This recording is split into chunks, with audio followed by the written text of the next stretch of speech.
আমরা যারা 1990 সাল থেকে 2005 সালের মধ্যে জন্মেছি, আমরা বিশেষ কিছু ছিলাম না, তবে আমরা ভাগ্যবান ছিলাম। যখন আমরা ছোট ছিলাম, হাতগুলো জামার ভিতর ঢুকিয়ে রেখে বলতাম, আমার হাত নেই। একটা কলম ছিল যার 4 রকমের কালি ছিল, আর তার 4টা বোতাম একসাথে টেপার চেষ্টা করতাম। আর এই কলমটা যার কাছে থাকতো, তার ভাবসাবি থাকতো অন্যরকম। আমাদের সময় 1 হাত সমান কলম পাওয়া গেলেও আমরা আবার কলম কেটে কেটে অনেক ছোট কলম আবিষ্কার করতাম। দরজার পেছনে লুকিয়ে থাকতাম, কেউ এলে চমকে দিব বলে। সে আসতে দেরি করছে বলে অধৈর্য হয়ে বেরিয়ে আসতাম।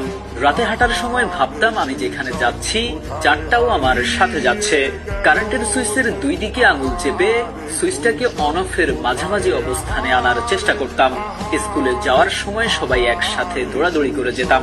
ক্লাসে কলম কলম খেলা, খাতায় ক্রিকেট খেলা, চোর ডাকাত, বাবু পুলিশ ও বউ 10-20 খেলতাম। অনেক সময় স্কুল ফাঁকি দিয়ে কয়েকজন বন্ধু মিলে ঘুরতে যেতাম, আড্ডা দিতাম, আরো কত কি। 1 টাকার রঙিন বা নারিকেলি আইসক্রিম, হাওয়াই মিঠাই খেতে না পারলে মনটাই খারাপ হয়ে যেত। হঠাৎ আকাশ দিয়ে হেলিকপ্টার গেলে সবাই রুম থেকে বের হয়ে আকাশের দিকে তাকিয়ে থাকতাম। স্কুল ছুটি হলে দৌড়ে বাসায় আসতাম। মিনার কার্টুন দেখবো, সিসিমপুর দেখবো। শুক্রবার দুপুর 3টা থেকে অপেক্ষা করতাম কখন বিটিভিতে সিনেমা শুরু হবে, এবং সন্ধ্যার পর আলিফ Laila, Sinbad, Robin Hood, MacGyver দেখার জন্য পুরো সপ্তাহ অপেক্ষা করতাম। ফলের গুটি খেয়ে ফেললে দুশ্চিন্তা করতাম পেটের ভেতর গাছ হবে কিনা।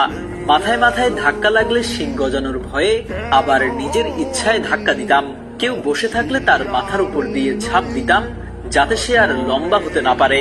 বিকেলে কুতকুত, কানামাছি, গোল্লা ছুট, বৌচি, হাডুডু, কাবাডি, দাঁড়িয়াবান্ধা, ডাঙ্গুলি, গোল্লা ছুট, দড়ি লাফানো, চেয়ার সিটিং, কানামাছি, ওপেন বায়োস্কোপ, এক্কা দোক্কা, রামসাম, যদু মধু, চোর ডাকাত, মার্বেল। সাত ছাড়া না খেললে বিকেলটাই যেন মাটি হয়ে যেত। কেউ একবার কোনো কিছু খেতে দিলে আরো একবার চেয়ে বসতাম, আর না দিলে বলতাম পানিতে পড়ে যাবি। বাঁশের কঞ্চি দিয়ে তীর ধনুক বানাতাম পাখি শিকার করার জন্য।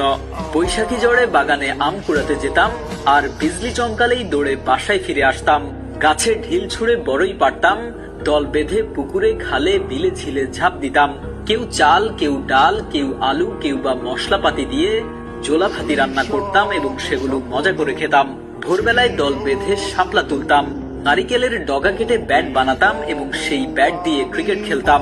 ফাইনাল পরীক্ষা শেষ হলে তো সকালে পড়া নেই, এত মজা লাগতো যা বলার বাইরে। নানু বাড়ি, দাদু বাড়ি যাওয়ার এটাই তো ছিল সময়। ব্যাডমিন্টন, ক্যারাম, লুডো না খেললে কি হয়। ডিসেম্বর মাস, শীতকালটা আমাদের ছোটবেলায় এমনই কালারফুল ছিল। তবে ডিসেম্বরের 31 তারিখ যতই এগিয়ে আসতো, মনের মধ্যে ভয় ততই বাড়তো। ওই দিন যে ফাইনালের রেজাল্ট দিবে তাই আর কি। এমন হাজারো স্মৃতি জড়িয়ে আছে আমাদের ছোটবেলার সাথে। জানি সে সময় আর ফিরে আসবে না, কিন্তু তারপরও আক্ষেপ, যদি আরো একবার ফিরে যেতে পারতাম আমাদের ছোটবেলায়। আমি জানি আমাদের জেনারেশনের যারা আজকের ভিডিওটা দেখছেন, নিশ্চয়ই আপনাদের মুখে হাসি ফুটে উঠেছে।